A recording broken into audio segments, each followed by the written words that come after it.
دنیا کی لالچ، دنیا کی تما، اور جب دنیا کی ہرس لالچ تما بندے میں آ جائے تو پھر وہ درنگی اختیار کرتا ہے، اللہ، وہ طلب بڑھ جائے، طلب بڑھتی ہے، وہ جھوٹ بولتا ہے، وہ دھوکے دیتا ہے، وہ سارے کام کرتا ہے۔ بالکل ٹھیک۔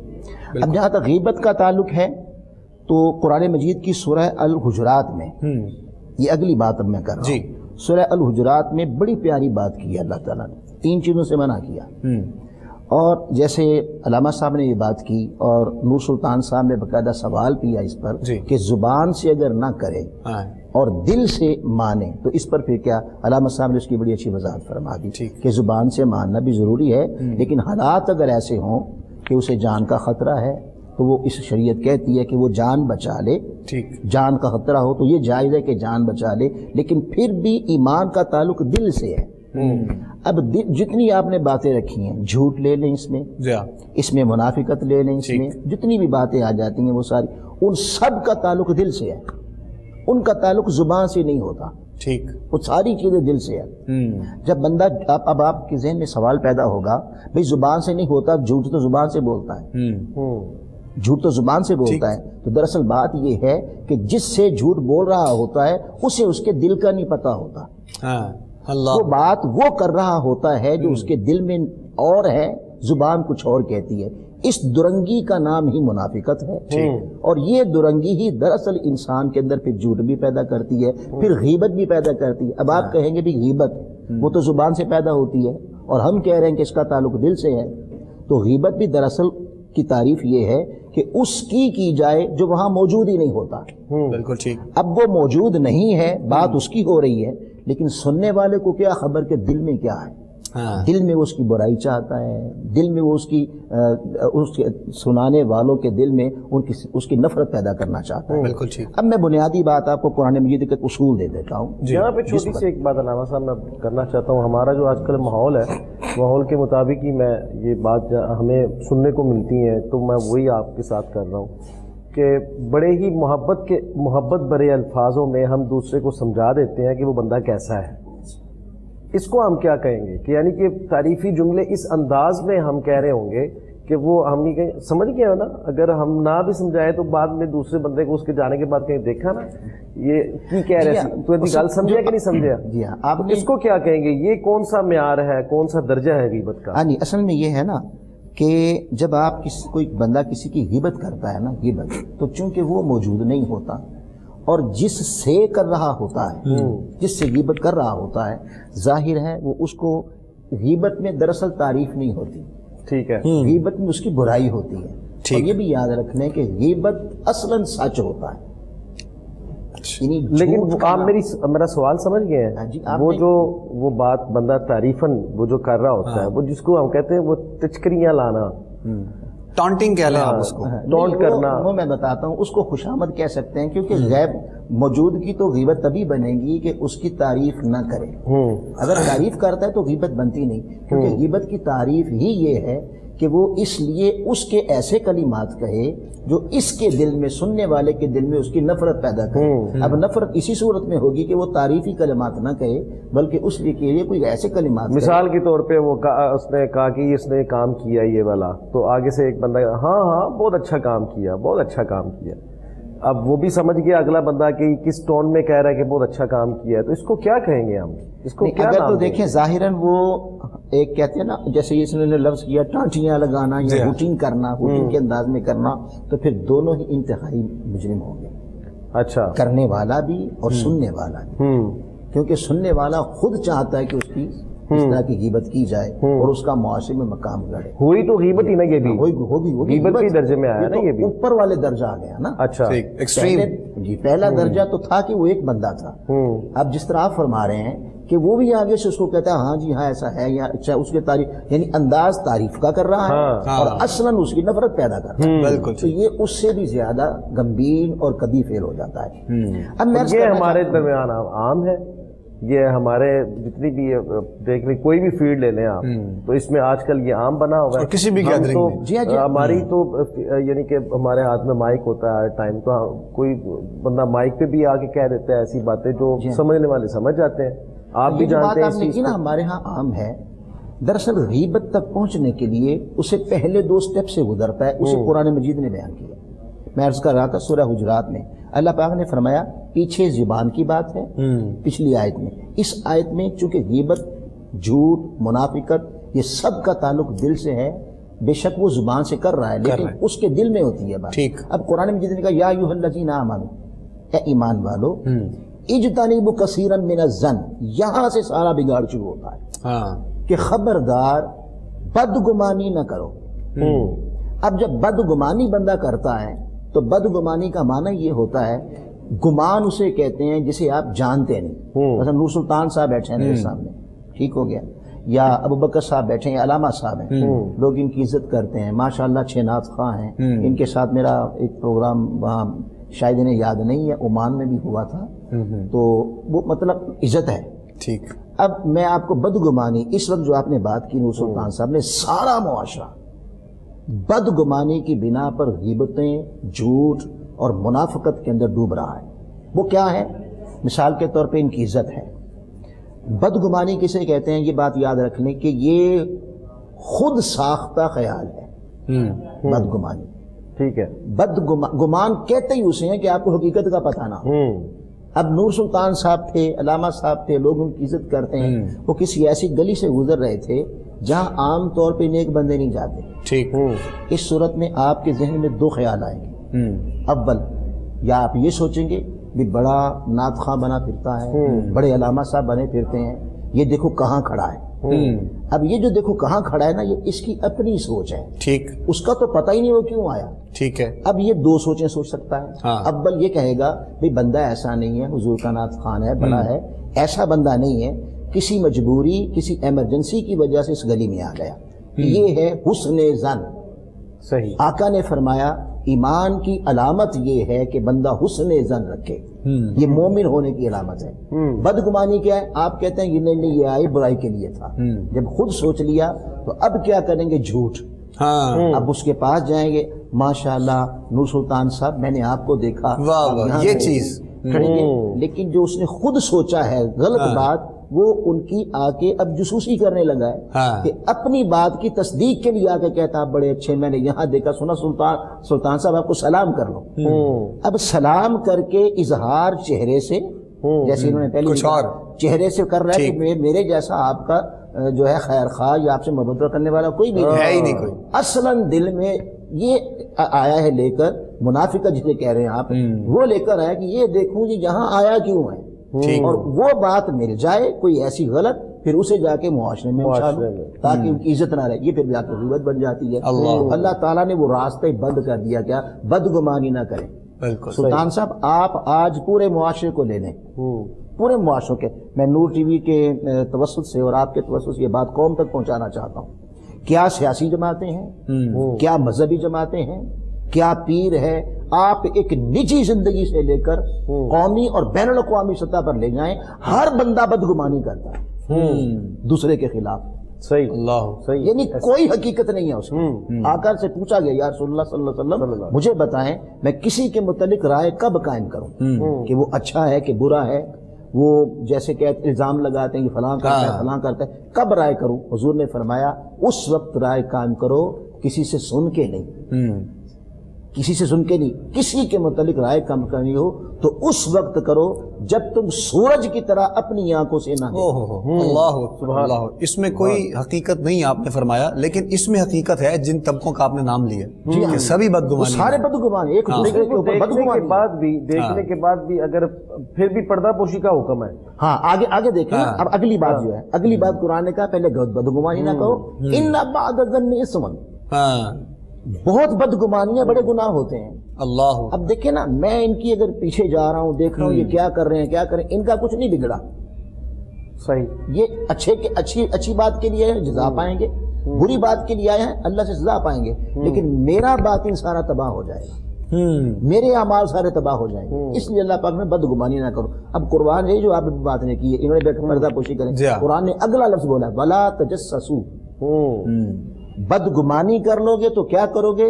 پھر تجسس رکھو گے، جسوسی کرو گے، پیچھے جاؤ گے، دیکھو گے کیا کرنے آیا تھا۔ خبردار لوگوں کی تجسس میں نہ پڑو، کون کیا کرتا ہے، کہاں آیا، تمہیں لوگوں پر تمہیں نگران بنا کے نہیں پیدا کیا. اللہ نہیں پوچھے گا وہ کیا کرتا ہے, اللہ کہے گا یہ بتا تو نے کیا کیا. اگلی بات کر دی کہ پردہ ڈال دو.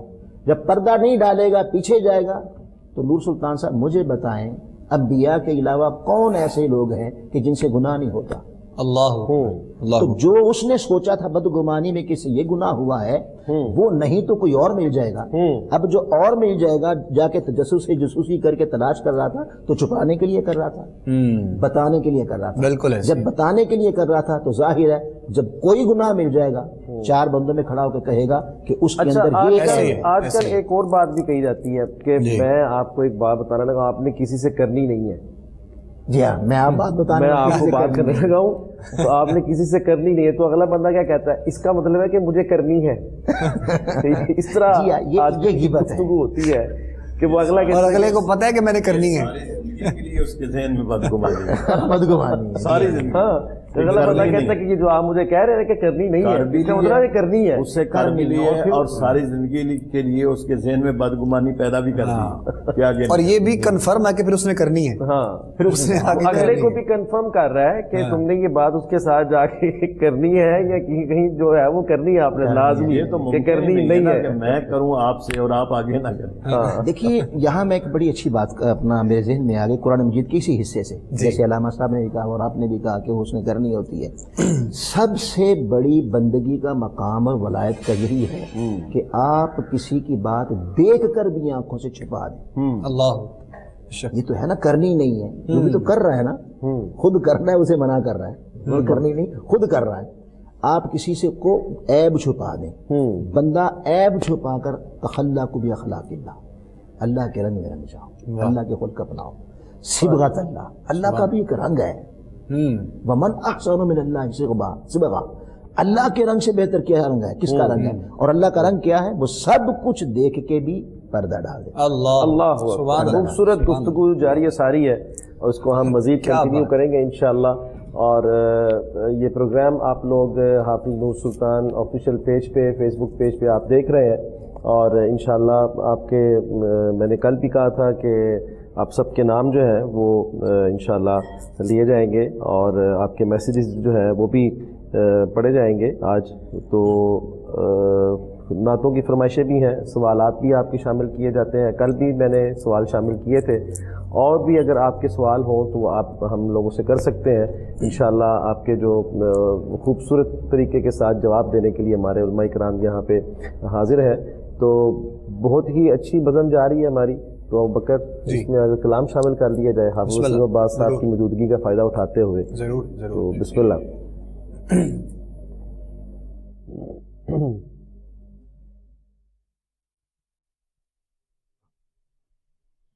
واہ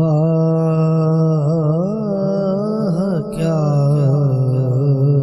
جو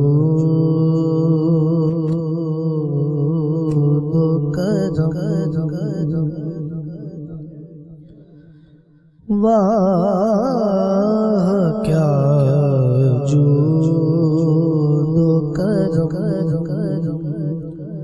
ہے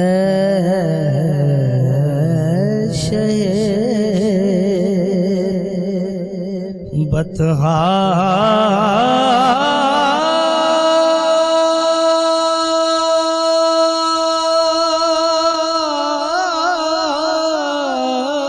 تیرا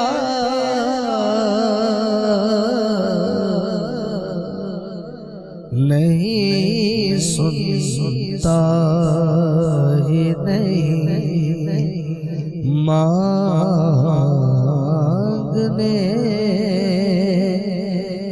والا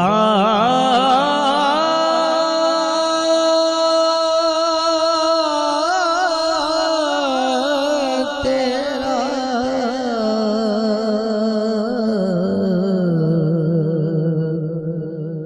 واہ کیا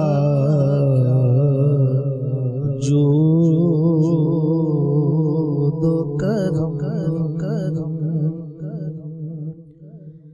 میں تو مالک ہی کہوں گا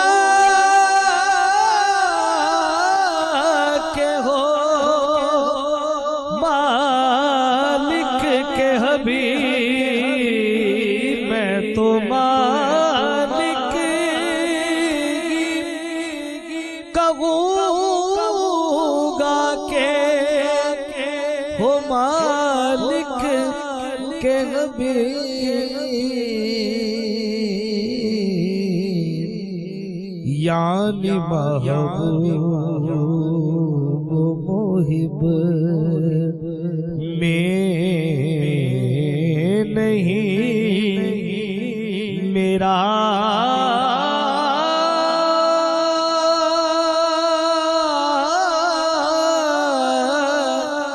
تیرا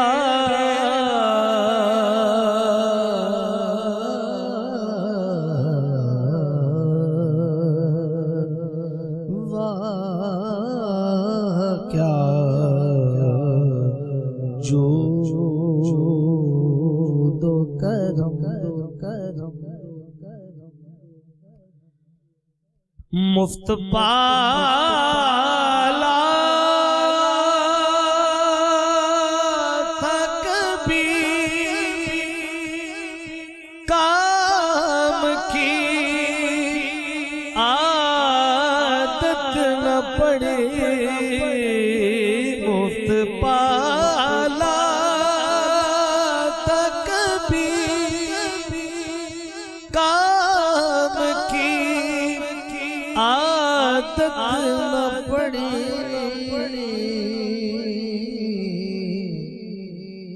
اب عمل پوچھتے ہیں ہائے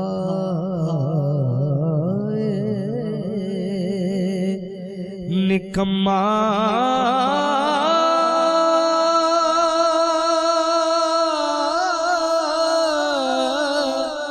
تیرا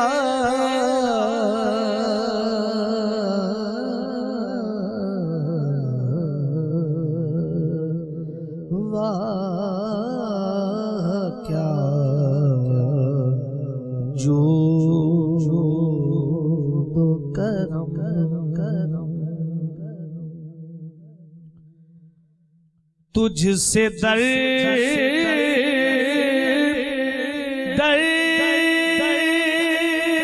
سے سگ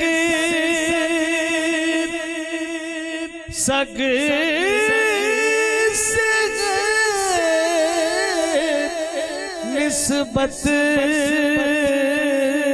مجھ کو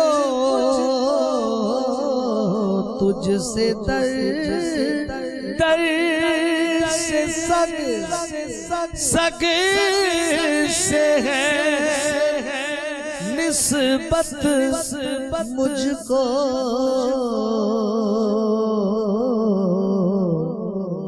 میری گردن میں بھی ہے دور کا ڈورا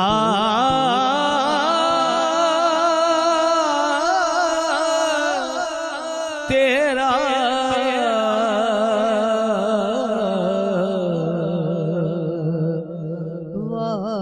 واہ کیا جو تو کرم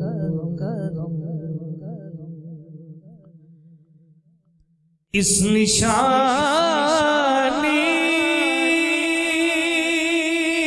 کے جو سگ ہے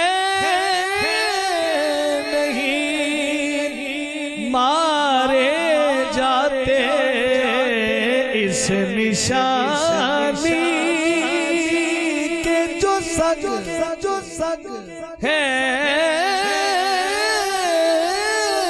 نہیں مارے جاتے حشر تک میرے گلے میں رہے پٹا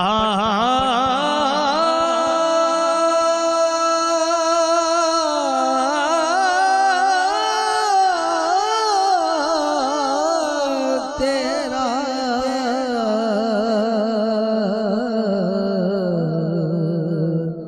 واہ کیا جو تو کرم تیری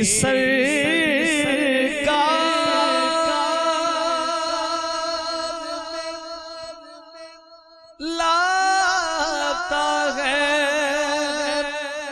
رضا اس کو شفیع، تیری سرکار میں لاتا ہے رضا اس کو شفیع،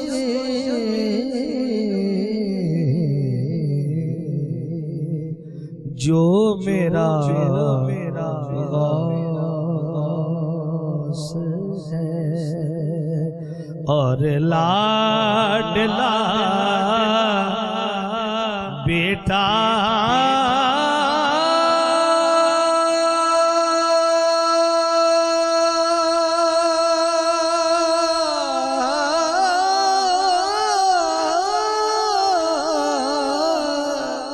تیرا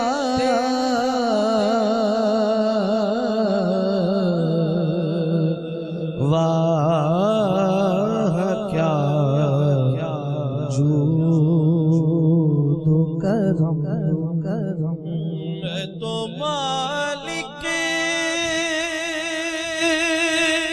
ہی کہوں گا کہ ہو مالک کے حبیب، میں تو مالک ہی کہوں گا کہ ہو مالک کے حبیب،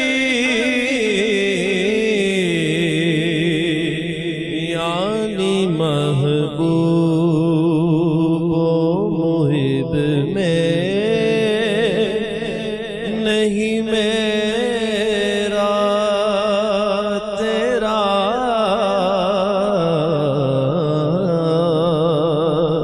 یعنی محبوب و محب میں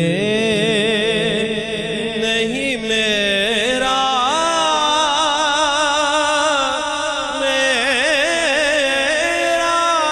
تیرا،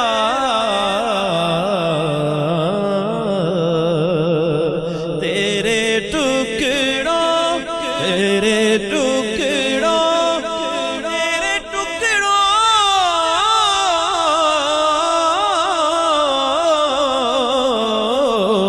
تیرے ٹکڑوں پہ پلے غیر کی ہو کر پہ نہ ڈال،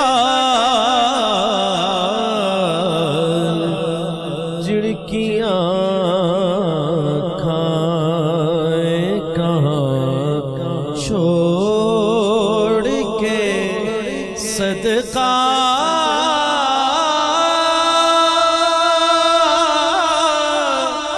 تیرا، جھڑکیاں کھائے کہاں تیرے قدموں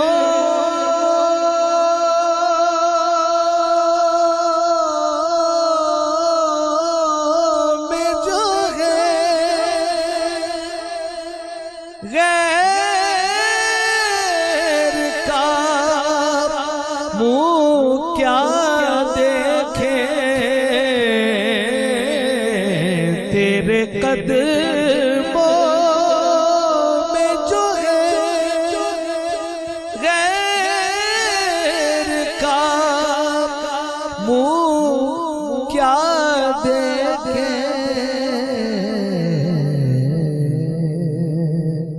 کون نظروں پہ چڑھے دیکھ کے تلوار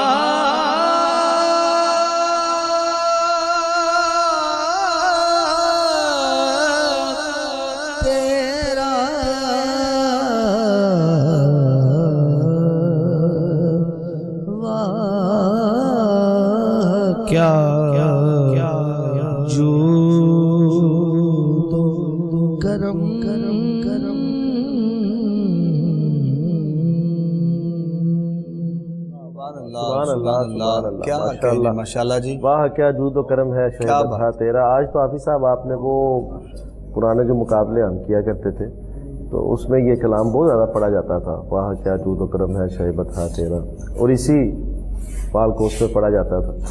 تو آپ کے نمبر بھی آ جاتے تھے کافی، آپ کے کافی نمبر بھی آ جاتے تھے اس کلام کے اوپر. ماشاء اللہ ماشاء اللہ، اللہ تعالیٰ آپ کو جزا دے. یہ خوبصورت گھڑیاں، یہ خوبصورت ساعتیں اللہ تعالیٰ سب کے نصیب میں کرے، اور سب دعا گو رہیں کہ ان خوبصورت لمحات میں آپ نے اپنے ملک کے لیے جو ہے وہ خیر مانگنی ہے، اپنے ملک کے حالات کے لیے خیر مانگنی ہے. اللہ تعالیٰ رحم فرمائے اور سب پہ اپنا خاص کرم فرمائے، خاص اپنا فضل فرمائے. جی اب ہمارے اس پلیٹ فارم سے جہاں پر ہمارے علماء سے ہماری گفتگو مکمل مختلف موضوعات پر آپ لوگوں کے فقہی مسائل کے حوالے سے بھی رہتی ہے، تو الحمدللہ اس ماحول میں رہتے ہوئے آقا کریم کے ذکر کے حوالے سے بھی ہمارے تمام ناظرین و سامعین جو ہے وہ محبت کے ساتھ ہمارے تمام مہمانوں کو سماعت کرتے ہیں، اور پڑھنے والے بھی الحمدللہ جو روح کی تسکین ہے جو پہنچتی ہے ذکر پاک سے آقا کریم کے، وہ الحمدللہ ہم سبھی مستفیض ہوتے ہیں پروردگار عالم. اور یقین کریں یہ جتنی بھی ٹرانسمیشن ہم یہ رمضان سلطان یہاں سے کوئی نوٹ کے پلیٹ فارم سے کر رہے ہیں، اور یہ خالصتاً محبت پہ مبنی ہے. میں آپ کو یہ عرض کروں، میری تھوڑی بات کو بہت زیادہ یہ سمجھیے گا. کچھ لوگ بہت ساری ایسے میسیجز وغیرہ فیس بک پہ چلتے رہتے ہیں اور چل رہے ہیں، آج کل بھی چل رہے ہیں، تو پلیز آپ ایسا مت سوچئے. لیکن ہم جو یہ نشریات لے کے چل رہے ہیں یہ خالص نشریات ہے، جیسے میں نے پچھلے سال کہا تھا اس طرح ہی ہم آج یہ کہہ رہے ہیں. اور یہ Koh Noor news, Koh Noor T V کی پوری ٹیم جو ہے وہ ہمارا اس میں ساتھ دے رہی ہے. ہم ان کے لیے بہت دعا گو ہیں. محمود انصاری صاحب ہیں، طاہر انصاری صاحب ہیں، جنید صاحب ہیں، اجاز صاحب ہیں، شعیب صاحب ہیں، جتنے بھی ٹیم ہے، یہ ہمارے بلال صاحب ہیں، کیمرہ مین، اور جتنے بھی ہمیں یہاں پہ انٹرٹین کرتے ہیں، یہ سب کا بہت شکریہ. اللہ تعالیٰ ان کو جزا دے. کہ ہم انشاءاللہ کوشش یہ کریں گے کہ کوئی آخری ایسا کوئی دن ہو تو ہم ان سے آپ کو اپنی ٹیم سے بھی آپ کو ملوائیں. تو ان کا بہت شکریہ ایک مرتبہ پھر. ہم کوہ نور ٹی وی کا بھرپور شکریہ ادا کرتے ہیں. جزاک اللہ جی. گفتگو کو مزید آگے بڑھائیں گے اور موضوع کی طرف آئیں گے. فیاض بشیر صاحب، علامہ فیاض بشیر صاحب اپنے سوالات میں، اپنی گفتگو میں خوبصورت پہلو دو تین بہت خاص چیزیں جو آپ نے پرومیننٹ کی ہیں، اور حفیظ اللہ سہروردی صاحب کی طرف میں بڑھوں گا. اور حضرت فرما رہے تھے کہ تجسس میں نہ جایا جائے، اس کے پیچھے مت جایا جائے، اور پردے ڈالنے کا جو حکم ہے پروردگار عالم کی جانب سے. لیکن ہمارے ہاں چیزیں کچھ اگینسٹ اس کے حوالے سے قبلہ. یہاں پر تو لوگ پیچھے جانے کا، تجسس میں جانے کا اہتمام کرتے ہیں باقاعدہ، اور اس پر محنت کی جاتی ہے. پھر پتہ چلتا ہے کہ فلاں کیا کرتا ہے، فلاں کیا کرتا ہے، کہاں کرتا ہے، کس طرح کرتا ہے. تو یہ ساری چیزوں میں جو وقت ضائع کرنے والے لوگ ہیں ان کے لیے کیا حکم ہے، اور قرآن ان کے لیے کیا کہتا ہے؟ دیکھیں قرآن پاک نے تو فرما دیا ولا تجسسوا ولا یکتم بعضکم بعضا. اسلام کے اندر تو جاسوسی سے ویسے ہی منع فرما دیا ہے. جو بندہ مومن ہے اگر تو وہ صحیح معنوں میں بندہ مومن ہے تو وہ تو اس طرف جانے کا سوچے گا بھی، کیونکہ جب قرآن مجید فرقان حمید نے بڑی فصاحت و بلاغت کے ساتھ منع فرما دیا جاسوسی کرنے سے. اب اسلام کے اندر تو جاسوسی نہیں ہے کہ ہم ایک مومن دوسرے مومن کی جاسوسی کرے. ہاں اگر آپ کفار کی طرف جاتے ہیں یا ان کی معلومات لینا چاہتے ہیں یا ان کی انفارمیشن لینا چاہتے ہیں کہ وہ اس وقت اسلام کے خلاف کیا کیا کر رہے ہیں، اس حد تک تو ٹھیک ہے. لیکن بندہ مومن ایک دوسرے مومن کی جاسوسی کرے آپس میں یہ ٹھیک نہیں ہے. کیونکہ اس سے ہی جتنے بھی شبہات ہیں وہ سارے اس سے جنم لیتے ہیں. کہ جب انسان جاسوسی کرتا کیوں ہے؟ انسان دوسرے کو نقصان پہنچانے کے لیے. ایک دفعہ جاتا ہے اس کی برائیاں تلاش کرتا ہے، پھر دوسرے مقام پہ جا کے اس کی برائیوں کو ترجیح دے کر آگے وہ بڑھا کر آگے بیان کرتا ہے اپنے دوست حلقہ باب میں. اس کا مطلب یہ ہے کہ وہ ایک شر پیدا کر رہا ہے. یہ جتنے آپ نے یہ عملوں کی طرف آپ گئے ہیں، یہ جتنے بھی آپ نے سب ٹاپک لی ہیں، بیسیکلی تو یہ ان سب کے اندر شر ہے. خیر کا عنصر تو ان کے اندر موجود ہی نہیں ہے، کیونکہ جہاں خیر ہے وہاں شر نہیں ہے. یہ سارے شیطانی عمل ہیں. آپ جھوٹ بول رہے ہیں، آپ منافقت کر لیں، آپ غیبت کر لیں، آپ کسی کے بارے میں بدگمانی کر لیں، یہ سارے شیطانی عمل ہے. تو شیطانی عمل کوئی بھی ہے اس کے اندر خیر نہیں ہو سکتا، وہ شر ہو سکتا ہے. تو اس لیے اللہ رب العالمین نے ہمیں بہت بڑا خطاب عطا فرمایا ہے ایمان کا، اور جو ایمان صحیح معنوں میں ایمان لاتا ہے اور اللہ اس کے رسول کے بالکل قریب ہوتا ہے.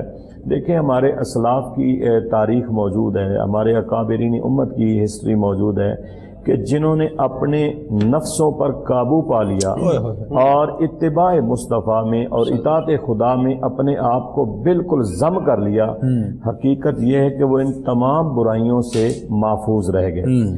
اور جتنا اللہ اس کے رسول سے انسان دور ہوتا جائے گا وہ وَمَا الْحَيَاةُ الدُّنْيَا إِلَّا لَعِبٌ وَلَهْوٌ ان کی طرف وہ اگر راغب ہوتا جائے گا تو پھر حقیقت یہ ہے کہ یہ سارے شیطانی عملوں کی طرف وہ مائل ہو جائے گا. یہ اس کے اوپر جو ہے وہ غلبہ آور ہو جائیں گے.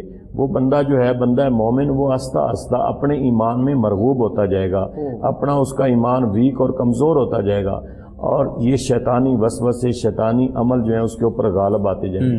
اس لیے اسلام نے بڑی سختی سے ان تمام جتنے یہ اعمال ہیں ان کو کبائر میں شامل کر دیا ہے کہ بھائی اس کو معمولی سمجھ کے آپ جھوٹ نہ بولیں، اس کو معمولی گناہ سمجھ کے آپ غیبت نہ کریں، معمولی گناہ سمجھ کے آپ منافقت نہ کریں، دوگلا پن اختیار نہ کریں. تو یہ سارے کبائر میں شامل ہیں. اسلام نے بڑی سختی سے، اور اس کی وعید میں آقا کریم علیہ الصلوۃ والسلام کی بے شمار احادیث مبارکہ جو ہیں وہ موجود ہیں کہ لوگ آپ کے پاس آتے تھے پھر آپ ان کی ترغیب فرماتے تھے. تو اس لیے آج کا میں سمجھتا ہوں کہ آج کا جو ہمارا معاشرہ اس وقت چل رہا ہے، اس معاشرے کے اندر کوئی کلمہ گو ہے یا نہیں ہے. دوسروں کو تو چھوڑ دیں، ٹھیک، کیونکہ ان کا تو مومن کا جو گناہ ہے ان کی نیکی ہے، ٹھیک ہے. ہمارا جو گناہ ہے وہ جو مومن نہیں ہے ان کی نیکی ہے، ان کے مزاج. ہم اپنی بات کرتے ہیں، ہم غیروں کی بات چھوڑ دیں. انہوں نے تو اللہ اس کے رسول کو مانا ہی نہیں ہے، وہ جو چاہیں وہ کرتے رہیں. ہم نے جنہوں نے کلمہ پڑھا ہے اور اللہ اور اس کے رسول کی اتباع میں اپنے آپ کی زندگی گزار رہے ہیں، ہم اپنی بات کرتے ہیں کہ ہمیں ان کو معمولی نہیں لینا چاہیے.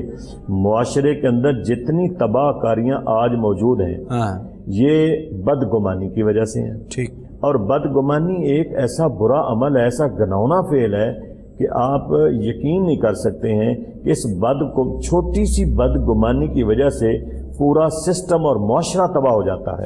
جنگیں جنگ کیسے لگتی؟ جنگ بدگمانی کی وجہ سے لگتی ہے. اب ابو سفیان نے کیا کہا تھا جا کے؟ بدگمانی پیدا کی تھی کہ وہ مسلمان جو ہیں جب جنگ بدر ہوئی ہے، پہلا غزوہ اسلام کا ہے، تو ابو سفیان کو ٹھیک ہے کہ مسلمانوں نے کو رستے میں روکا ہوگا، لیکن اس نے اتنی بڑی بدگمانی جا کے کر دی کہ پتہ نہیں وہ اسلحہ اکٹھا کر رہے ہیں، مسلمان اکٹھا ہو رہے ہیں، وہ مکہ پر چڑھائی کریں. تو اتنی سی بدگمانی پہ اتنا بڑا معرکہ ہو گیا.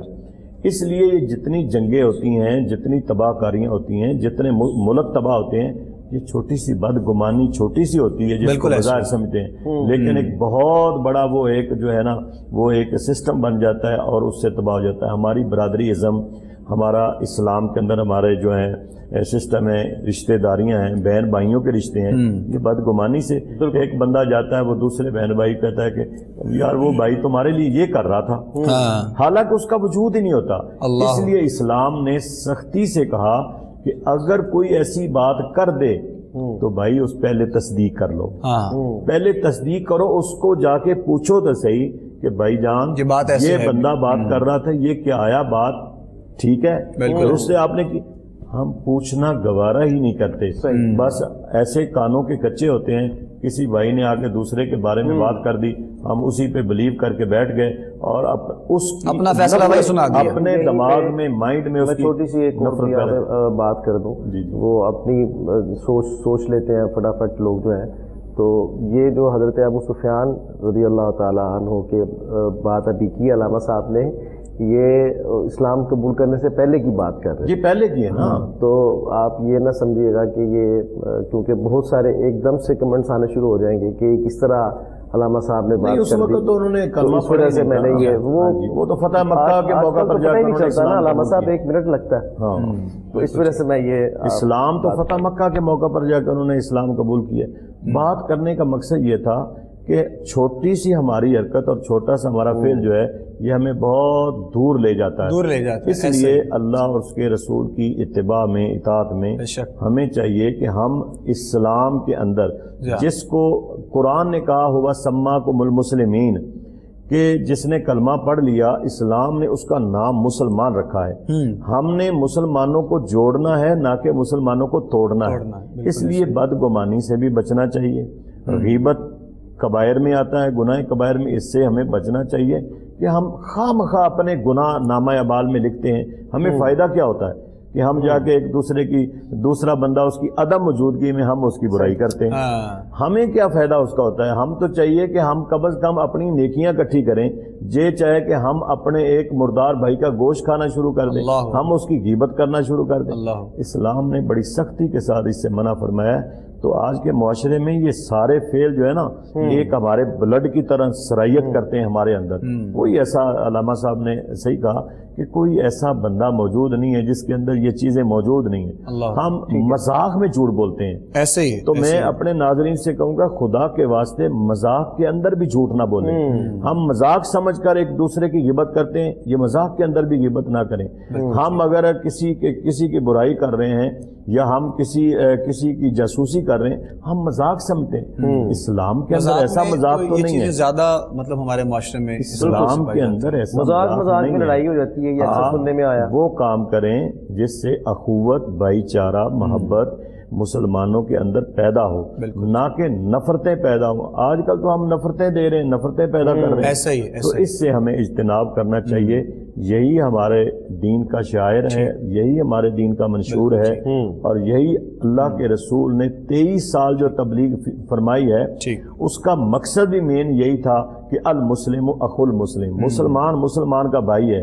بھائی برائی کرنے سے بھائی نہیں رہتا ہے، بھائی کی تعریف کرنے سے وہ بھائی رہتا ہے. تو اس لیے ہمیں اسوہ حسنہ پر عمل کرتے ہوئے اپنے اخلاق حسنہ کو بہتر سے بہتر کرنا چاہیے. صحیح. ایک ہمارے دوست ہیں ناروے سے، انہوں نے فیصل صاحب نے سوال کیا ہے کہ آج کے زمانے میں بہت آسانی سے کسی کو کافر کہہ دیتے ہیں، اس کے بارے میں تھوڑی سی روشنی ڈالیں علامہ صاحب. جی بسم اللہ. ہر کسی کو کافر ڈکلیئر کر دینا 1 منٹ سے پہلے، یہ کیا ہے؟ یہ انتہائی جو ہے نا کبھی فعل ہے، اور یہ بھی ابھی آپ نے بھی بدگمانی کی جو بات کر رہے تھے، یہ بھی بدگمانی ہے.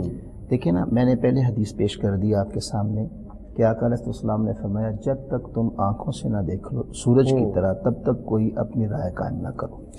اب یہ کہہ دینا کہ بندہ فلاں کافر ہے، عامت الناس کو یاد رکھیں ان معاملات کو چھیڑنا ہی نہیں چاہیے. یہ علماء کی بات ہے. علماء ڈکلیئر کرتے ہیں، ان کے پاس علم ہے، وہ شریعت کو جانتے ہیں، وہ قرآن کو جانتے ہیں. وہ کہتے ہیں کہ کس پیمانے پر کافر بنتا ہے، کیا پیمانہ ہے کفر کا. اب ہمارے ہاں ہر بندہ دوسرے کو کافر کہہ دیتا ہے. اور یعنی یہ دیکھیں نا، یعنی کفر اور شرک سے پیچھے اسٹیشن ہی کوئی نہیں رکھا ہوا. اللہ اکبر، اللہ اکبر. اور چھوٹی چھوٹی باتوں پہ کافر کہہ دیتا ہے. یہ وقت آن پہنچا ہے. جی آقا علیہ السلام کا فرمان ہے کہ خبردار کوئی مسلمان دوسرے مسلمان کو کافر نہ کہے. اگر کہے گا تو دونوں میں ایک کافر ہو جائے گا. یہ بڑی اچھی آپ نے بات کر دی سلطان صاحب، اللہ، اور یہ ناظرین تک جانی چاہیے. آقا نے فرمایا کہ جب ایک مسلمان دوسرے کو کافر کہے گا تو دونوں میں سے ایک ہو جائے گا. کیسے؟ یا جو کہنے والا ہے اس کی بات سچی ہوگی اور وہ کافر ہوگا. یہ بات اس وقت ہے جب اس کے پاس پورا نالج ہو، وہ پھر کفر کا اس کی طرف منسوب کرے مسلمان کی طرف. اس طرح اٹھ کے کافر کہہ دینا، تو آقا نے فرمایا صلی اللہ علیہ وسلم اگر وہ کافر نہ ہوا تو کہنے والا ہو جائے گا. اللہ اکبر. یہ اتنا کبھی عمل ہے کہ وہ خود کافر ہو جائے گا. اسے اتنا آسان اور ہلکا نہیں لینا چاہیے. جیسے ہمارے معاشرے میں ہر عوام بھی اٹھ کے کہہ دیتی ہے فلاں کافر ہو گیا، تو کافر ہو گیا. انتہائی کبھی بات ہے، انتہائی کبھی بات ہے. اس سے میں اپنے ناروے کے دوست کو یہ بات کہنا چاہوں گا کہ اس سے بچیں. کافر کہنا بڑی باریکی والی بات ہے، باریکی والی بات. آپ کسی کو فاسق نہیں کہہ سکتے. دیکھیں، ایسا مسلمان جو فاسق نہیں، اسے فاسق کہنا خود فسق ہے. اور فسق کا معنی کیا ہے؟ فسق اسے کہتے ہیں کہ جس کی عزت کو آپ 4 بندوں میں کھڑے ہو کر جس سے اس کا فسق ہوا اس کو تانا ماریں، اس کی عزت کو آپ اسے شرمندہ کریں، اس کو فسق کی تعریف یہ کی جاتی ہے۔ اب سوال یہ ہے کہ آپ کو فاسق کرنے سے منع کر دیا ہے، آپ کافر تک پہنچ جاتے ہیں، آپ مشرک تک پہنچ جاتے ہیں، پیچھے بغیر کچھ دیکھے سنے کسی تحقیق کے ان بغیر چیزوں سے منع ہونا چاہیے۔ یہ چیزیں بالکل معاشرے کے اندر تباہی اور شر پیدا کرتی ہیں۔ جیسے علامہ صاحب نے بھی کہا کہ شر جو ہے اسلام چاہتا ہے وہ نہ رہے، خیر ہی خیر ہو جائے ہر طرف۔ اسلام کی تو پیدا کیے جانے کی مقصد بھی یہ ہے بالکل کہ شر نہ پھیلے، خیر پھیلے، نیکی کا ماحول پھیلے۔ اور جو حکم ہے ہم لوگوں کے لیے، مطلب ارد گرد کے معاملات کو دیکھتے ہوئے بھی پیار، اتفاق اور محبت بانٹتے ہوئے لوگوں کو آپس میں ملایا۔ کسی کے ہاتھ سے قرآن گر جائے نا تو اللہ معاف کرے، اسے بھی کافر کہنا شروع کافر کہنا چاہیے۔ اللہ اکبر۔ حالانکہ کفر جو ہے یہ ان کا تعلق تمہارے عقائد کے ساتھ ہے ٹھیک کہ کافر ہی ہے نا، جب تک اس کا عقائد ٹھیک نہیں ہوتے وہ کفر میں ہے۔ اگر وہ تمہارے عقائد میں آ جاتا ہے، عقیدہ اس کا ٹھیک ہو جاتا ہے، اب اس کا کفر تو ختم ہو گیا۔ کسی کے ہاتھ سے قرآن گر جائے اس کو کافر کہتے ہیں، کسی نے مسجد کے اندر کوئی جوتے لے کے چلا جائے اسے کافر کہتے ہیں، کسی نے قسم اٹھا لی اسے کافر۔ مطلب ہے کہ ہماری پبلک کو اس چیز کا شعور ہی نہیں ہے کہ کفر ہے کیا چیز ہے۔ ان کے لیے پھر یہ کہا جائے کہ جو ان کے مزاج کے مطابق نہیں ہے اس کو کافر کہتے ہیں، بس جو ان کی بس وہی نا کہ اس کے سب سے بڑا المیہ یہ ہے کہ یہ اسلام سے دوری ہے، ابو بکر اللہ اس میں ہمارے میں آپ کو اسلام ایک سے عرض دوری کروں، ہے۔ اصل میں پتہ ہے کیا المیہ، بالکل آپ یہ اپنا بجا فرمایا کہ المیہ یہ ہے کہ دوری ہے، جیسے علامہ صاحب نے کہا۔ بات پتہ ہے کیا، ہمارے ہاں ظلم ہو رہا ہے اسلام کے ساتھ۔ دیکھیں یہاں ہر بندے کو اتنا شعور ہے کہ اس کا بچہ بیمار ہو گیا ہے نا تو بے شک وہ ان پڑھی کیوں نہیں ہے، اسے پتہ ہے کہ اسے میں نے لے کے جانا ہے ڈاکٹر کے پاس۔ ٹھیک پھر آگے اس کے آگے بھی پھر آگے کیٹاگریز ہیں۔ اگر اس کی ہارٹ پرابلم ہے تو اسے پتہ ہے اس کو کارڈیالوجسٹ کے پاس لے کے جانا ہے، اگر اس کو کوئی اور پرابلم ہے تو اسے پتہ ہے اس کے فلاں کے پاس لے کے جانا ہے۔ پیشاب کا پرابلم آ گیا تو وہ کبھی کارڈیالوجی کے پاس نہیں جائے گا، لوجسٹ کے پاس نہیں جائے گا، وہ جائے گا یورولوجسٹ کے پاس جائے گا۔ اتنا شعور ہے۔ کسی کی کار گاڑی خراب ہو جائے تو ہر بندے کو شعور ہے کہ ڈاکٹر کے پاس نہیں جانا، مکینک کے پاس جانا ہے۔ ٹھیک انا للہ و انا الیہ راجعون۔ اللہ اس قوم پہ کرم کر دے اور اللہ رحمت فرما دے۔ دین کا مسئلہ آ جاتا ہے نا، دین کا مسئلہ تو وہ کہتا ہے کہ مجھ سے بڑا عالم ہی کوئی نہیں، ہر بندہ ہی عالم ہے خود سے ہی۔ وہ یہ کہہ رہے ہیں کہ گوگل سب سے بڑا عالم ہے، گوگل سے اپنا وہ سندے لے لیتے ہیں مفتی بننے کی، تو اس کے بعد پھر اس کے بعد فیس بک پہ بیٹھ جاتے ہیں اور باتیں وہ ایسی ایسی ہوتی ہیں کہ اللہ جی اس نے قرآن پاک اس نے وہ گرا دیا، اس نے قرآن پاک کی توہین کر ایسے ہی توہین اور چیز ہے، ٹھیک، ادب اور تعظیم اور چیز ہے، کفر اور چیز ہے۔ بالکل صحیح۔ اس کے معاملے میں بھی اسلام مفتی صاحب موجود ہیں، عالم دین موجود ہیں۔ آپ جس طرح ڈاکٹر سے جا کے اپنے بچے کے لیے رائے لیتے ہیں تو بابا ڈاکٹر بچے کی محبت آپ کے لیے ہے، رکھنی چاہیے، لیکن اس سے بڑھ کر ایمان ہے، اس لیے علماء سے ہم انشاءاللہ اسی کو کنٹینیو کریں گے۔ ابھی بریک پہ ہمیں چونکہ جانا ہے اور وقفہ ہے ہمارے سیگمنٹ کا، ذکر جان عالمین حضرت علامہ ثاقب رضا مصطفی صاحب، وہ آپ دیکھیں گے انشاءاللہ، اور پھر سحری کا وقفہ ہوگا، اس کے بعد ہم آپ سے جب ملاقات کریں گے، علماء بھی ہمارے ساتھ ہیں، مہمان آقا کریم کے ثناخوان بھی، گفتگو بھی ہوگی اور نعتیں بھی ہوں گی انشاءاللہ۔ بریک کے بعد آپ سے ملاقات کرتے ہیں۔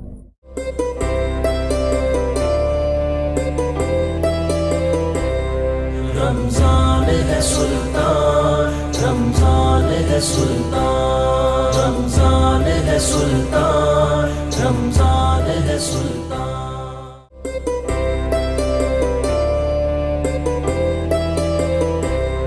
رمضان ہے سلطان، رمضان ہے سلطان، رمضان ہے سلطان، رمضان ہے سلطان۔ خوش آمدید کہیں گے ناظرین محترم آپ تمام دیکھنے اور سننے والوں کو ایک مرتبہ پھر کوہ نور ٹی وی پر رمضان سلطان اور سحر کی خصوصی نشریات آپ لوگ دیکھ رہے ہیں اپنے میزبان ابوبکر سلطانی اور حافظ نور سلطان صدیقی کے ساتھ۔ وقفے کے بعد آپ لوگوں سے ملاقات ہے، آج کے موضوع پر گفتگو بھی، ہمارے علماء کرام ہمارے ساتھ پروگرام کا حصہ ہیں اور آقا کریم علیہ السلام کا ذکر بھی پروگرام میں جاری ہے، اور یقیناً حافظ صاحب نعت رسول مقبول صلی اللہ علیہ وآلہ وسلم اس ٹائم تو نعت ہی شامل کرنا بنتا ہے جی، کیونکہ اب سحری بھی ہو چکی جی، اور کچھ لوگ نماز کی تیاری بھی کر رہے ہیں، تو تیاری کرتے کرتے ایک کلام بھی ساتھ سن لیا جائے تو نماز کا جو ہے وہ لطف جو ہے وہ دوبالا ہو جائے گا۔ بسم اللہ حافظ صاحب۔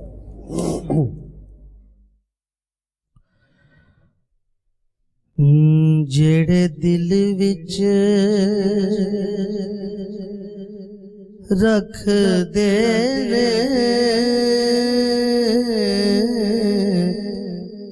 ارمان مدینے دے،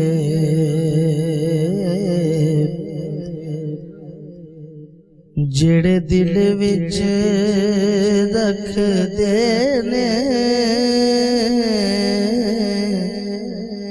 ارمان مدینے دے، او بن جاندے کدی نہ کدی مہمان مدینے دے، بن جاندے کدی نہ کدی مہمان مدینے دے۔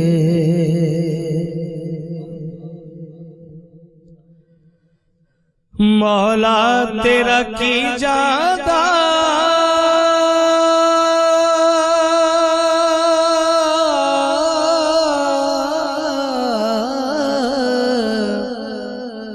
ایک وار جے کر دے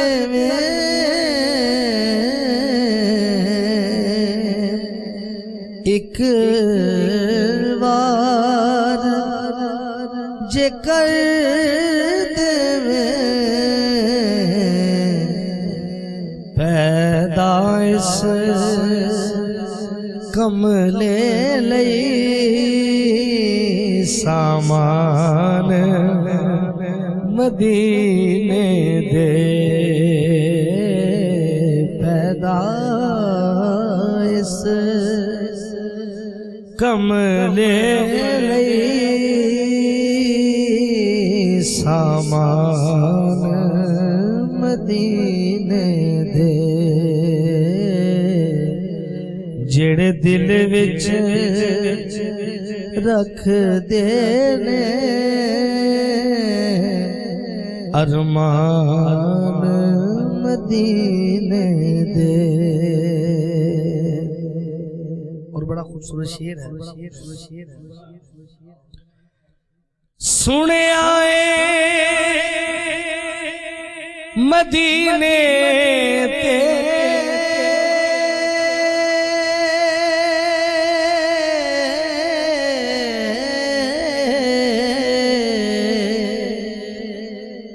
جدوں دوروں نظر پیندی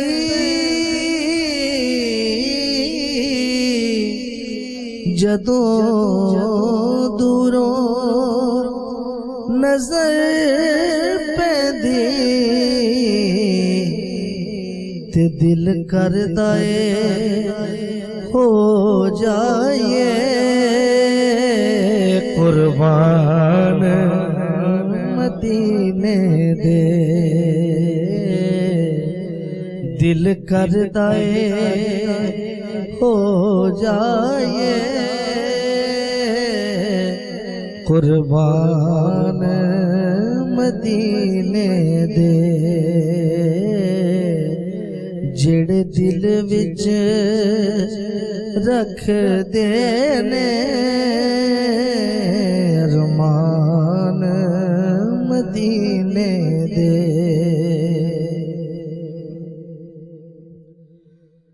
انداز او رک جاوے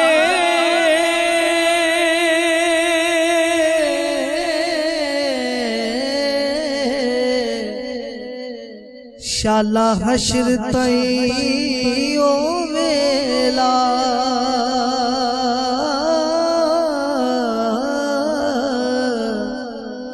شالا حشر تک او ویلا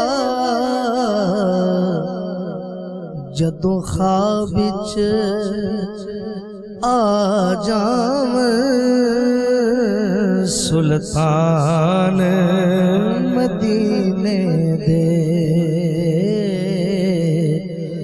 جدوں خواب وچ آ جاویں سلطان مدینے دے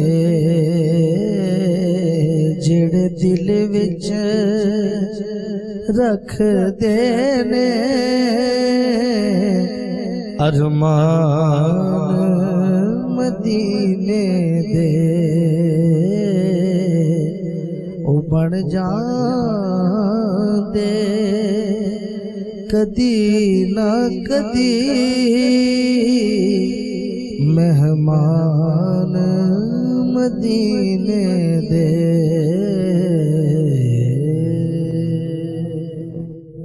سبحان اللہ سبحان اللہ بن جان دے کیا بات کدی ہے، نہ کدی لطف آ گیا مہمان جی۔ مدینے دے ماشاءاللہ اللہ پاک ہمارے لیے مدینہ پاک کے جو راستے ہیں وہ کھول دے، الہی آمین۔ اور ہمارے پاس تو وہی ایک آسرا ہے، اس کے علاوہ ہمارے پاس تو کچھ ہے ہی نہیں ہے وہ، اللہ اللہ تو ہم بس اداس ہیں بس سرکار کی بارگاہ میں جانے کے لیے۔ بے شک اللہ تعالیٰ کرم فرمائے کہ سرکار کی بارگاہ میں سب کی حاضری ہو جائے، اور ہم یہ دوسرا رمضان ہے، یقین کریں ناظرین، جو نہیں جاتا وہ تو تڑپتا ہی ہے، لیکن جو چلا جاتا ہے وہ اس سے زیادہ تڑپتا ہے۔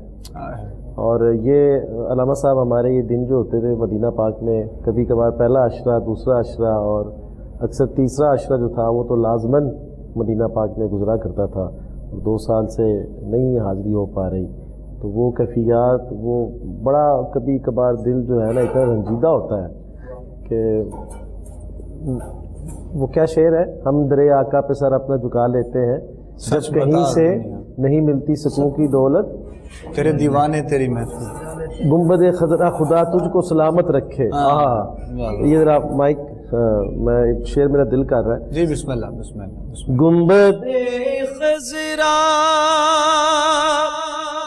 خدا تجھ کو سلامت رکھے،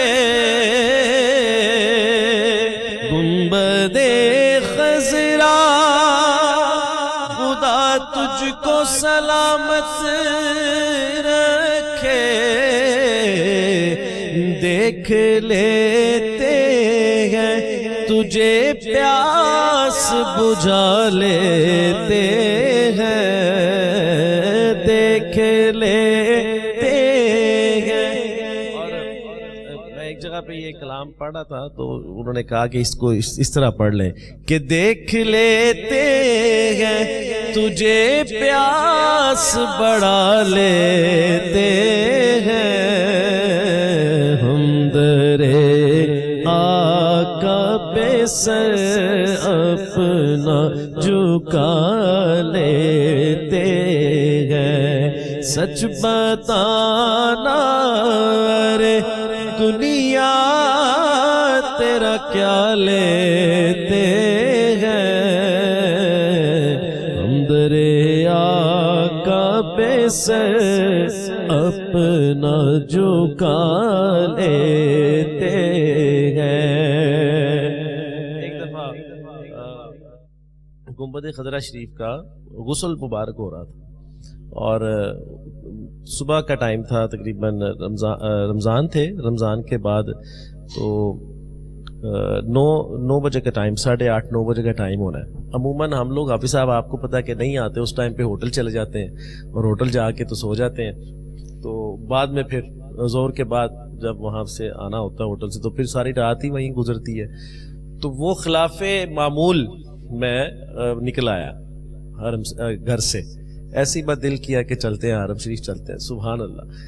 تو وہ گئے، والدہ میرے ساتھ تھیں، تو میرے بھائی بھی ساتھ تھے، تو ہم ایسے ہی نکل آئے خلاف معمول، تو آگے آئے تو آگے پتہ نہیں تھا کہ غسل مبارک ہونا ہے، تو غسل ہو رہا تھا، تو وہ مناظر جو تھے وہ ہم نے ہمارے ساتھ، ہمارے ایک اور دوست بھی تھے تو وہ بھی وہیں پہ وہ دیکھ رہے تھے، ان کے ساتھ ہم نے کھڑے ہو کے، تو بڑا وہ ایک منظر، وہاں میں نے پھر یہ 2-3 اشعار یہ پڑھے کہ گنبد خضرا خدا تجھ کو سلامت رکھے، دیکھ لیتے ہیں تجھے پیاس بڑھا لیتے ہیں، سر اپنا جھکا لیتے ہیں۔ اللہ پاک وہ بہاریں اور وہ ساعتیں اور وہ لمحات ہمیں پھر سے نصیب کرے۔ الہی آمین، الہی ہمارے سے جو غلطیاں کوتاہی، یقیناً ہماری غلطیاں کوتاہی ہیں جو ہم دور ہیں اس بارگاہ سے، اللہ ہمیں معاف فرمائے اور اپنے حبیب کے جو دروازے ہیں، جو در کے دروازے ہیں، وہ ہم سب کے لیے کھول دے۔ اللہم آمین یا رب العالمین۔ خوبصورت کیفیات سے آپ اور ہم سب یقیناً مستفید ہو رہے ہیں، اور جس موضوع پر اپنے علماء سے ہمارے آج کے پروگرام میں گفتگو ہے، اور اختتامی گھڑیاں بھی بس قریب ہیں پروگرام کی، تو ہم چاہیں گے کچھ پیغامات کی صورت میں ہی جوابات اپنے علماء سے لیے جائیں۔ حضرت علامہ حافظ اللہ سہروردی صاحب، علامہ فیاض بشیر صاحب، سب سے پہلے سہروردی صاحب کی جانب بڑھیں گے۔ تو قبلہ شروع میں جو بھی ساری مکمل اور بریک پہ جانے سے پہلے گفتگو کی گئی، ہر فرد اگر اپنی جانب سے یہ کوشش کرنا چاہے معاشرے سے اس انتشار کو ختم کرنے کی، تو کیا طریقہ کار اس کو اپنانا چاہیے؟ یہ ہمارے ناظرین کے لیے کچھ اس کی وضاحت کرتے ہوئے قرآن و سنت کی روشنی میں۔ دیکھیں، مین چیز تو یہ ہے کہ ہر مسلمان کلمہ گو اپنے اندر اللہ کا خوف پیدا کر لے۔ ٹھیک، جب تک ہمارے اندر اللہ کا خوف پیدا نہیں ہوگا، ہم یہ کبھی گناہ جو ہیں یہ چھوڑ نہیں سکتے ہیں۔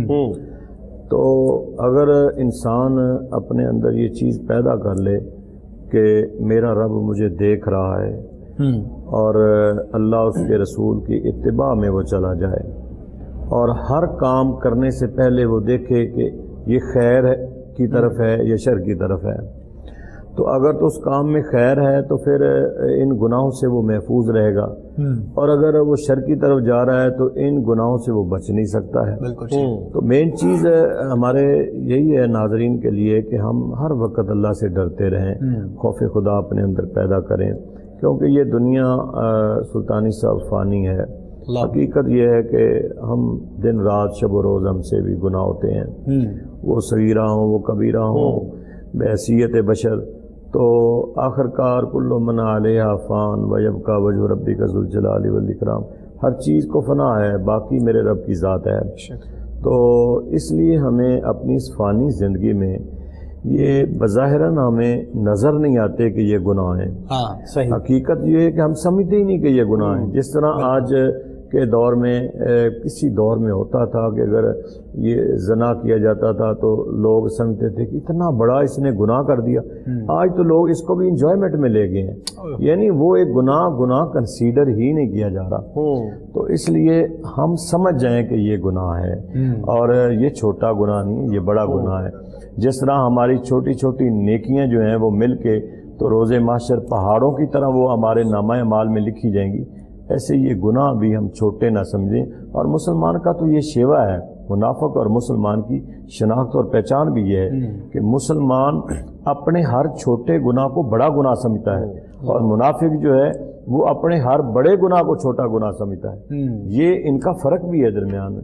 تو ہمیں اپنے ہر چھوٹے سے گناہ کو بھی بڑا گناہ سمجھنا چاہیے، اور اس سے بچنا چاہیے، اور اپنے دلوں کے اندر خوف خدا پیدا کرنا چاہیے۔ ہمارے لیے بڑا سنہری موقع ہے یہ ماہ صیام کا، کہ ہم توبہ طائب ہو جائیں اور توبہ نصوح کی طرف ہم چلے جائیں، اور اتنا سنہری موقع ہے کہ ہم ایک ایک ساتھ میں اللہ تعالیٰ کو پکاریں اور اپنے گناہوں کی تلافی مانگیں۔ مہینے میں کچھ لوگ ایسے بھی ہوتے ہیں، وہ توبہ تو کرتے ہیں، لیکن وہ جب بریک میں ہم بات کر رہے تھے کہ ان کو تانے ہی اتنے دیے جاتے ہیں، سارا جیسے کہ نماز پڑھنے کے لیے آ گیا، کوئی پہلی صف میں عید کی نماز پڑھنے کے لیے آ گیا تو اس کو کہتے ہیں کہ سارا رمضان تے بڑے نہیں تھے، عید کی نماز پڑھنے سے آ گیا۔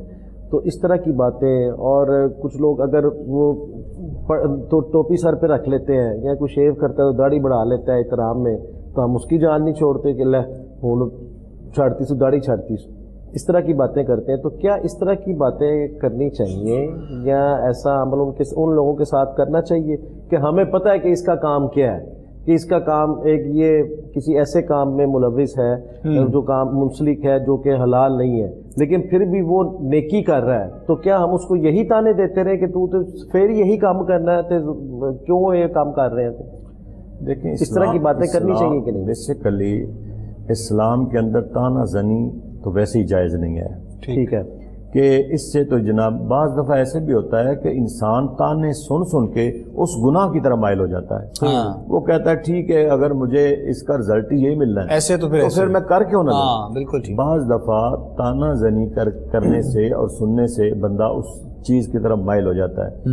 یہ تو بالکل اسلام اور شرع کے اندر یہ تو جائز ہی نہیں ہے.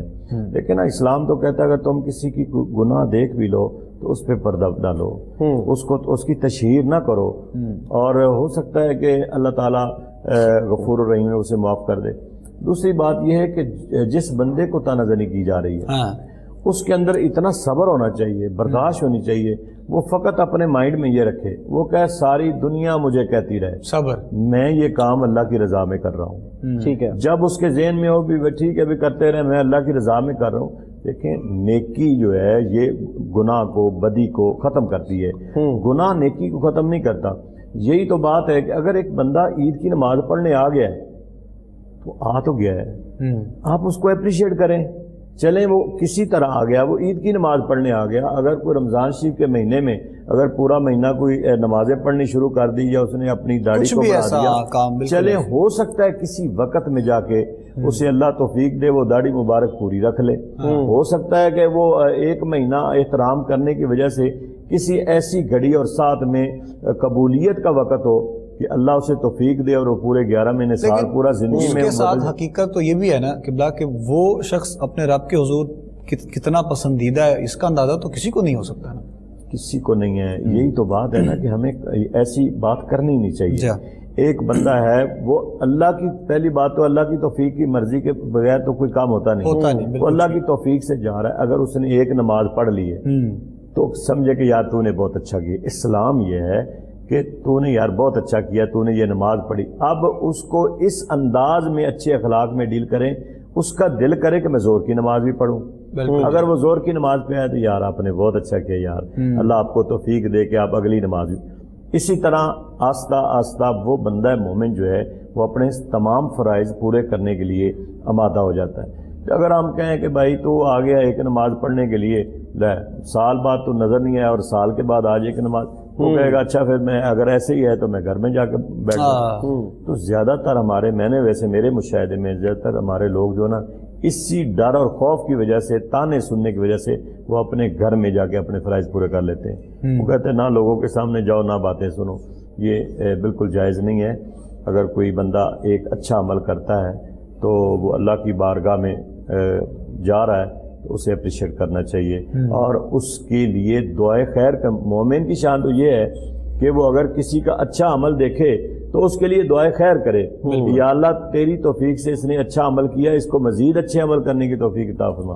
یہ چاہے کہ ہم اس کے پیچھے پڑ جائیں. خوبصورت بات, خوبصورت بات. مزید گفتگو علامہ صاحب, آپ کا کوئی پیغام جو ہے وہ جھوٹ اور بغض اور کینہ اور منافقت کے حوالے سے ہمارے ناظرین, اس سے ہم کیسے بچ سکتے ہیں؟ جی ہاں, یہ بڑا اچھا سوال ہے, اور اس سے پہلے میں چند کلمات جو آپ نے پہلے بات کی ہے اس کے لیے گزارش کرنا چاہتا ہوں. دیکھیے قرآن مجید میں اوامر اور نواہی الگ الگ بیان ہوئے ہیں. کچھ اوامر ہیں, کچھ نواہی ہیں. ٹھیک ہے, اوامر وہ ہیں جو اللہ تعالیٰ نے حکم دیا ہے کرنے کا, اور نواہی وہ ہیں جن سے منع کر دیا ہے. اب ایک بندہ جو ہے نا, ایک لفظ ہوتا ہے کوالٹی, ایک اور ہوتا ہے کوانٹٹی. اب کوالٹی دیکھی جاتی ہے, اللہ بھی کوالٹی دیکھتا ہے. میں اس کی ایک مثال دیتا ہوں. بنی اسرائیل کی ایک شخص عورت ہے, ساری زندگی اس وہ طائفہ رہی, ساری زندگی اس نے بدکاری کی, لیکن اس نے ایک کتے کے بچے کے منہ میں چند قطرے پانی کے ڈالے تو اللہ نے اس کی ساری زندگی کے گناہ معاف فرما دیے. اب کوئی ایک مرتبہ بھی اگر عید کے بعد آتا ہے تو اس کے دل کا حال اللہ جانتا ہے. بے شک, بے شک. لہٰذا یہ جو ہے اللہ تعالیٰ نے پھر دیکھیں نا, میزان بھی یہ ہے. میزان جب لگے گا تو اللہ نے اس پہ یہ پیمانہ ہی نہیں رکھا کہ جس کے پاس گناہ نہیں ہوگا جنت اسے دینی ہے. یہ پیمانہ نہیں ہے. پیمانہ یہ ہے کہ جس کے پاس گناہ بھی ہوں گے مگر نیکیاں بڑھ جائیں گی. سبحان اللہ. تو نیکی کبھی بھی ہو سکتی ہے. بقیہ جو آپ نے بات کی کہ اس پر کیسے کیا جائے, اس سے بچا کیسے جائے, تو میں سمجھتا ہوں کہ جو رمضان کا مہینہ ہے, یہ رمضان کا مہینہ دراصل میرے نزدیک ایک تربیتی نصاب ہے. بالکل ٹھیک. یہ ہر سال اللہ تعالیٰ ہمیں 30 دن پریکٹس کرواتا ہے. جو علامہ صاحب نے لفظ بولا کہ وہ اسے اللہ کا خوف ہو اور وہ اللہ کو حاضر ناظر سمجھے. اب دیکھیں نا، ایک بندہ ہے، ہمارے ہاں یہ کیا ہوتا ہے، ہمارے ہاں ہوتا ہے کہ جو ہی رمضان طلوع ہوتا ہے ہم کہنا شروع کر دیتے ہیں کہ معافی کے لیے روزہ رکھیں. معافی کے لیے روزہ جو ہے وہ بلا شبہ روزے کا اعجاز ہے کہ اللہ معاف کرتا ہے، لیکن روزہ معافی مقصد نہیں ہے. مقصد وہ ہے جو آپ سوال کر رہے ہیں کہ وہ تصور اندر پیدا کرے. اب دیکھیں نا، دوپہر کا وقت ہے، کھانے کا آپ کو طلب ہے اور بھوک بھی لگی ہے، طلب بھی ہے اور کھانا بھی موجود ہے. پھر آپ کو پیاس لگی ہے، شدت کی پیاس لگی ہے اور آپ کے پاس پانی بھی موجود ہے اور آپ بند کمرے میں بیٹھے ہوئے ہیں، کوئی آپ کو نہیں دیکھ رہا. شدت کی پیاس، شدت کی بھوک، کھانا موجود، پانی موجود ہے، مگر آپ جو ہی اس کی طرف ہاتھ اٹھاتے ہیں تو اس وقت رمضان اور روزہ پکار کے کہتا ہے بندے کوئی دیکھے یا نہ دیکھے اللہ دیکھ رہا ہے. اللہ. یہ ایک مہینہ اگر اس کی پریکٹس ذہنی طور پہ کی جائے کہ اللہ دیکھ رہا ہے. اللہ تعالیٰ دراصل رمضان کا مہینہ عطا کر کے ایک مہینے کی تربیت دینا چاہتا ہے، پریکٹس کروانا چاہتا ہے کہ بندے کے اندر ایسی قوت آ جائے، ایسی استقامت آ جائے کہ اس کا یہ عقیدہ کہ اللہ دیکھ رہا ہے خالی ایک عقیدے کی حد تک نہ رہے، بلکہ اس کو بند کمرے میں یہ پریکٹس کروا کے اسے اتنا مضبوط کر دیا جائے کہ اسے ہر وقت یہ تصور رہے، زندگی بھر رہے کہ اللہ دیکھ رہا ہے، کہ اللہ دیکھ رہا ہے. یہ تصور اگر پختہ ہو جائے کیا بات، تو پھر سوال ہی پیدا نہیں ہوتا بندہ کسی کی غیبت کرے. ویسے ہی یہ عجیب سوال میرے ابھی ذہن میں آ رہا ہے یہ بات کرتے ہوئے کہ جتنے پکے ہم اس بات پہ ہیں کہ ہم نے پانی نہیں پینا، چاہے سارا دن فلم دیکھ رہے ہیں، سارا دن کچھ بھی ہم کسی بھی ایکٹیویٹی میں شامل ہیں، کسی ایپ کے پیچھے پڑے ہوئے ہیں، اس کے ایپ کر رہے ہیں، ڈاؤن لوڈ کر رہے ہیں، ڈیلیٹ کر رہے ہیں، نماز پڑھ رہے ہیں، نہیں پڑھ رہے، رب کر رہے ہیں، نہیں کر رہے، لیکن اس بات پہ بہت پکے ہیں کہ ہم نے پانی نہیں پینا. ہم جو آگے پانی بھی پی سکتے، کوئی دیکھ تو نہیں رہا، کہیں بھی چھپ کے 2 گھونٹ لگا کے پھر بیٹھ جائے بندہ، تو کسی کو تو پتہ نہیں. لیکن اس بات پہ اتنے پکے ہیں اور دوسرے معاملات میں ہم کیوں نہیں پکے؟ اس کی کیا وجہ ہے؟ اس میں علم کی کہیں یہ کوئی ملتا ہے کہ میں بتاتا ہوں، انسان اتنا روزے پہ کیوں پکا ہے، جی ہاں دوسری باتوں پہ کیوں نہیں پکا؟ اصل میں بات پتہ ہے کیا، قرآن مجید کے اگر الفاظ پہ غور کریں تو قرآن مجید کہتا ہے کتب علیکم الصیام، کہ تم پر سیام فرض ہے. اب یہ جو لفظ سیام ہے اس کا عربی زبان میں جو معنی ہے وہ ہے رک جانا یا روک لینا. آپ کا سوال اچھا تھا، اچھا کیا آپ نے، ناظرین تک ایک اچھی بات چلی جائے گی. اب سیام کا مطلب ہے رک جانا یا روک لینا.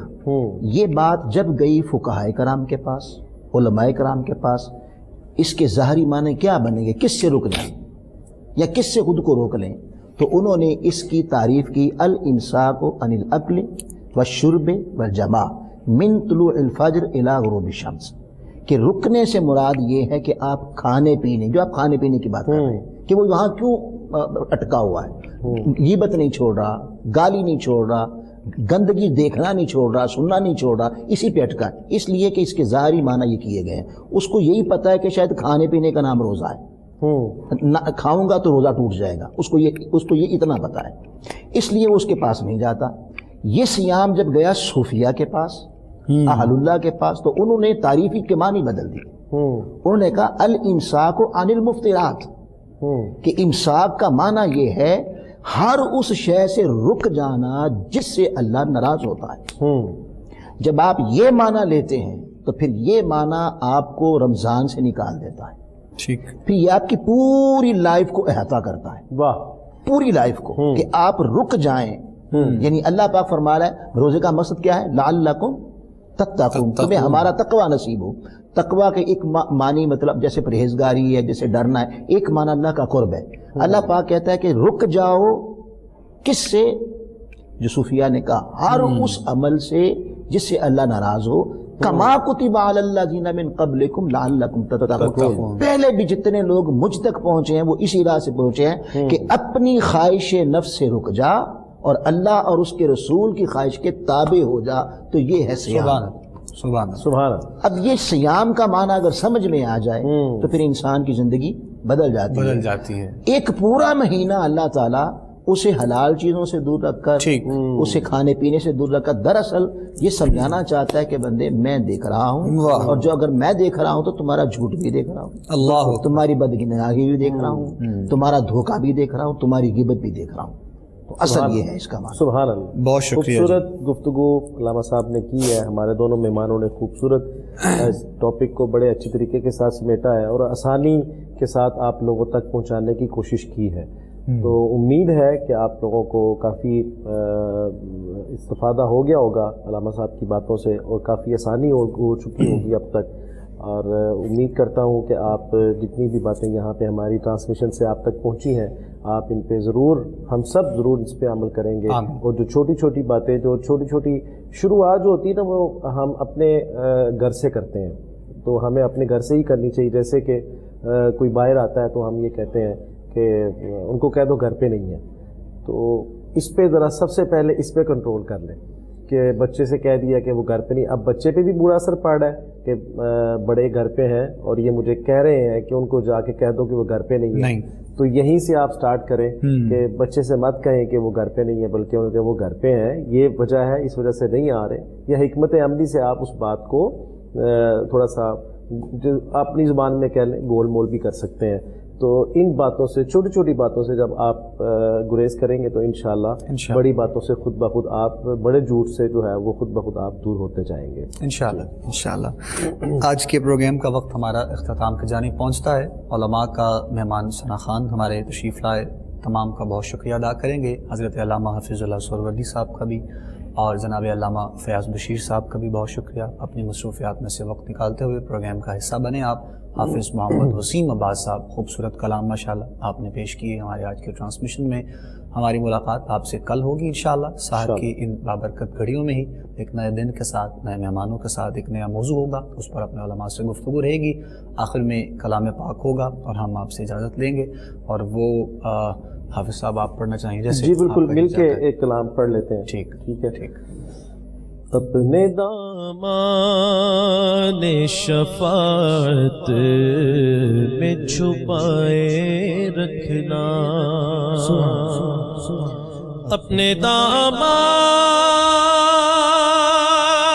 شفاعت میں چھپائے رکھنا.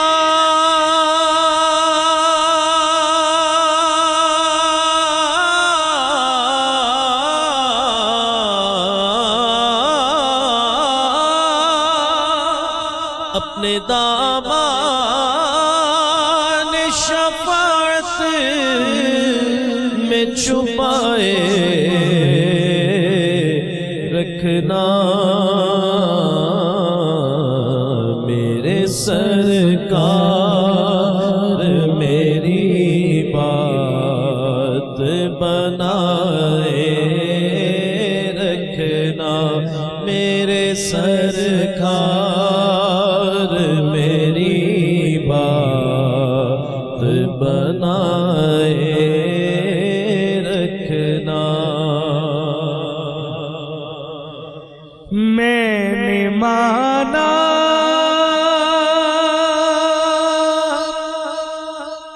کہ نکما ہوں، مگر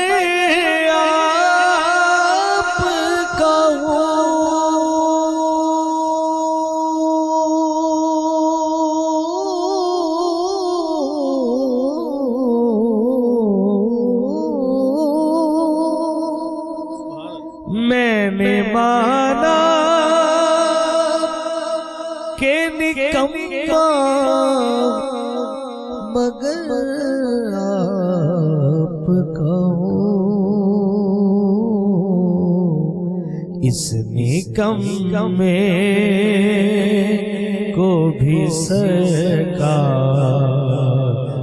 نبھائے رکھنا.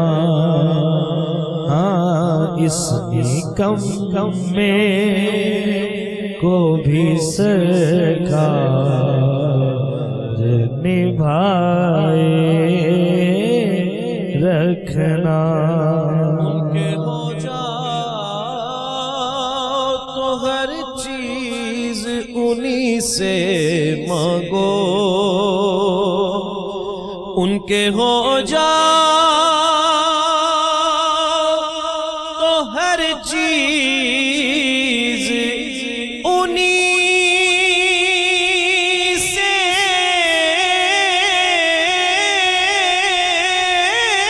مانگو، ان کے ہو جا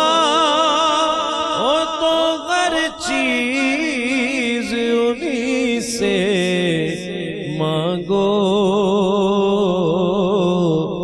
اپنے دامن پہ نہ احسان پر آئے رکھنا میرے سرکار، میری بات بنائے رکھنا، ذرہ ریگ کو خورشید بنانے والے،